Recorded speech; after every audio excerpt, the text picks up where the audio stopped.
વર્ષો જૂની ભયંકર કબજિયાત અને ગેસ ગાયબ.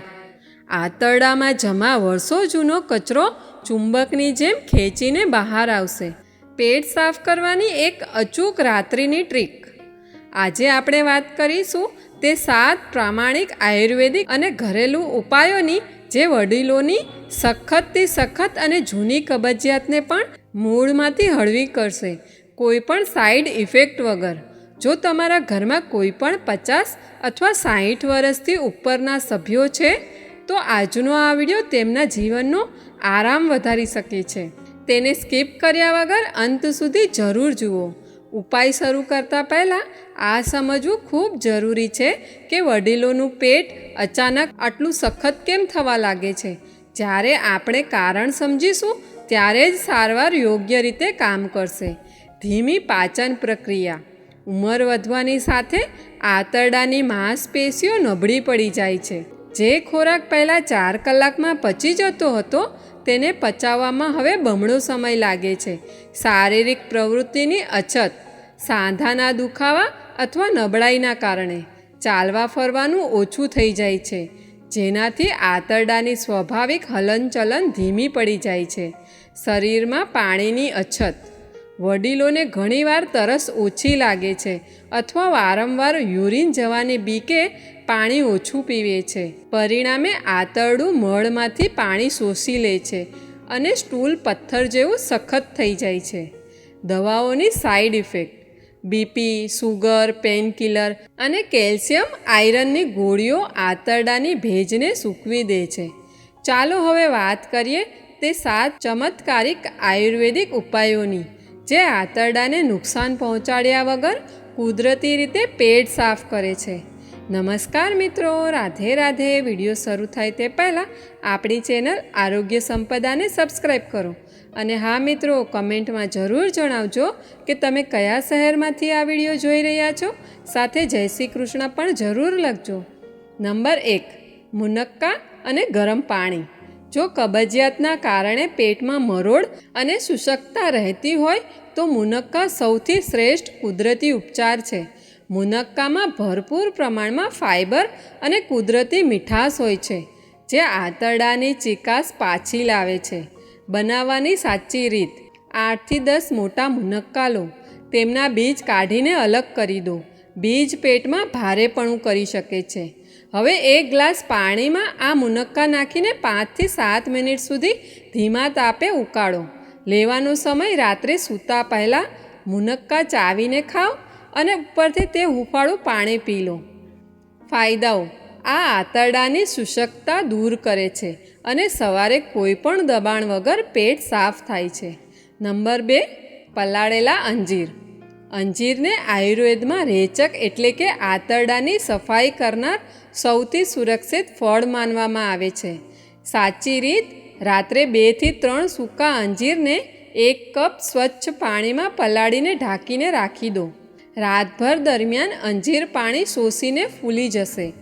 લેવાનો સમય સવારે વાસી મોઢે એટલે કે ખાલી પેટે સૌથી પહેલાં અંજીરનું પાણી પી લો અને અંજીરને ખૂબ સારી રીતે ચાવીને ખાઓ. ફાયદાઓ. અંજીરનું દ્રાવ્ય ફાઇબર મળને સ્પોન્જની જેમ ફૂલાવી દે છે, જેનાથી આંતરડું તેને સરળતાથી બહાર ધકેલી શકે છે. પ્લીઝ વિડીયોને લાઈક કરો અને ચેનલને સબસ્ક્રાઈબ કરો. નંબર 3, ઈસબગુલની ભૂસી. ઈસબગુલ એક કુદરતી બલ્ક ફોર્મિંગ લેક્સેટિવ છે, પરંતુ ધ્યાન રાખો કે વડીલો માટે તેને લેવાની સાચી રીત જાણવી ખૂબ જરૂરી છે, નહીં તો તે ઉલટું નુકસાન પણ કરી શકે છે. સાચી રીત. 1 થી 2 ચમચી ઈસબગુલની ભૂસીને 1 ગ્લાસ હૂંફાળા દૂધ અથવા હૂંફાળા પાણીમાં મેળવો. મેળવ્યા પછી તરત જ તેને પી લો. તેને વધારે સમય સુધી રાખશો નહીં તો તે ઘટ્ટ જેલ જેવું બની જશે. લેવાનો સમય રાત્રે જમ્યા પછી લગભગ 30 થી 40 મિનિટ પછી અથવા સૂતા પહેલાં. જરૂરી સાવચેતી. આ ઈસબગુલ લેતી વખતે દિવસ દરમિયાન પાણીનું પ્રમાણ યોગ્ય રાખવું જોઈએ, જેથી તે આંતરડામાં યોગ્ય રીતે કામ કરી શકે. નંબર 4, કેસ્ટર ઓઇલ અથવા એરંડાનું તેલ. જ્યારે કબજિયાત ઘણા દિવસો જૂની હોય અને કોઈ પણ ઉપાય કામ ન કરી રહ્યો હોય ત્યારે કેસ્ટર ઓઇલ સંજીવનીની જેમ કામ કરે છે. સાચી રીત: 1 કપ ગરમ દૂધમાં માત્ર 1 નાની ચમચી લગભગ 5 ml શુદ્ધ કેસ્ટર ઓઇલ ભેળવો. લેવાનો નિયમ: તેને દરરોજ બિલકુલ ન લો. તેને અઠવાડિયામાં માત્ર 2 અથવા 3 વખત જ લો, જ્યારે કબજિયાત ખૂબ વધારે ગંભીર હોય. ફાયદાઓ: આ આંતરડાની દિવાલો પર એક ચીકણું પડ બનાવે છે અને જમા થયેલો સખત મળ તરત બહાર નીકળી જાય છે. નંબર 5, તાંબાના વાસણનું પાણી. આયુર્વેદમાં તેને ઉષાપાન કહેવામાં આવે છે. તાંબાના વાસણમાં રાખેલું પાણી શરીરના 3 દોષ વાત, પિત્ત અને કફને સંતુલિત કરે છે. સાચી રીત: રાત્રે તાંબાના જગ અથવા ગ્લાસમાં પીવાનું પાણી ભરીને ઢાંકી દો. લેવાનો સમય: સવારે ઉઠતાં જ મોઢું ધોયા વગર, બ્રશ કર્યા વગર આ પાણીને હૂંફાળું કરીને અથવા સામાન્ય તાપમાને ધીમે ધીમે પીવો. ફાયદાઓ: આ પેટમાં જતાં જ પેરિસ્ટાલ્ટિક મૂવમેન્ટ એટલે કે આંતરડાની ગતિશીલતાને સક્રિય કરે છે, જેનાથી તરત જ શૌચ જવાની ઈચ્છા થાય છે. વિડીયોને લાઈક કરો, ચેનલને સબસ્ક્રાઈબ કરો. નંબર 6, ત્રિફળા ચૂર્ણ. ત્રિફળા એટલે આમળા, બહેડા અને હરડેનું સંતુલન. આ માત્ર કબજિયાતની દવા નથી, આ આંતરડાનું ટોનિક છે. સાચી રીત: 1 નાની ચમચી ત્રિફળા ચૂર્ણને 1 ગ્લાસ હૂંફાળા પાણીમાં ભેળવો. લેવાનો સમય: રાત્રે જમ્યા પછી 1 કલાક બાદ.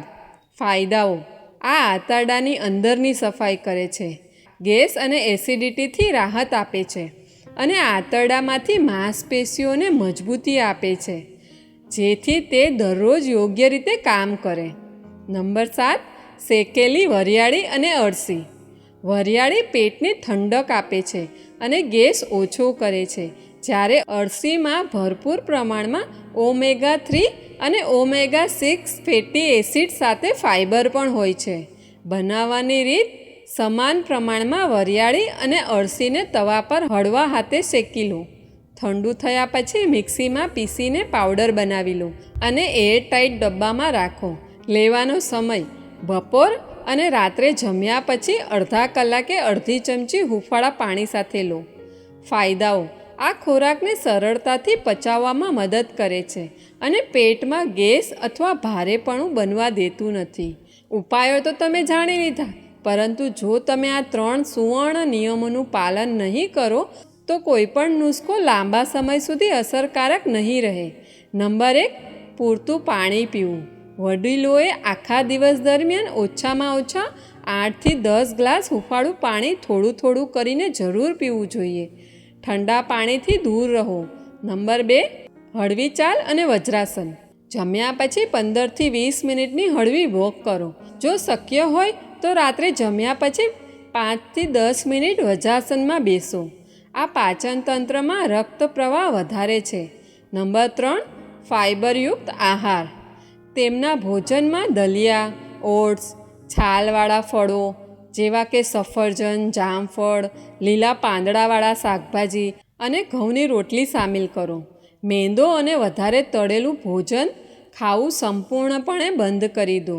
એક નાની સલાહ: જો પેટમાં સતત તીવ્ર દુખાવો હોય, ઉલટી જેવું લાગતું હોય અથવા મળમાં લોહીની ફરિયાદ દેખાય તો તરત જ ડૉક્ટરનો સંપર્ક કરો. ઘરેલું ઉપાયો રાહત માટે છે, પરંતુ ગંભીર લક્ષણોમાં ડૉક્ટરની તપાસ જરૂરી છે. જો તમને આજનું આ વિસ્તૃત ગાઈડ મદદરૂપ લાગ્યું હોય તો આ વિડીયોને તમારા ઘરના વડીલો, મિત્રો અને વોટ્સઅપ ગ્રુપમાં જરૂર શેર કરો. કદાચ તમારું એક શેર કોઈ વડીલોની વર્ષોની આ તકલીફમાંથી રાહત આપી શકે. વિડીયોને લાઈક કરો અને અમારી ચેનલને સબસ્ક્રાઈબ કરવાનું ભૂલશો નહીં. સ્વસ્થ રહો, પોતાના પ્રિયજનોનું ધ્યાન રાખો. વિડીયો અંત સુધી જોવા બદલ તમારો ખૂબ ખૂબ આભાર. રાધે રાધે.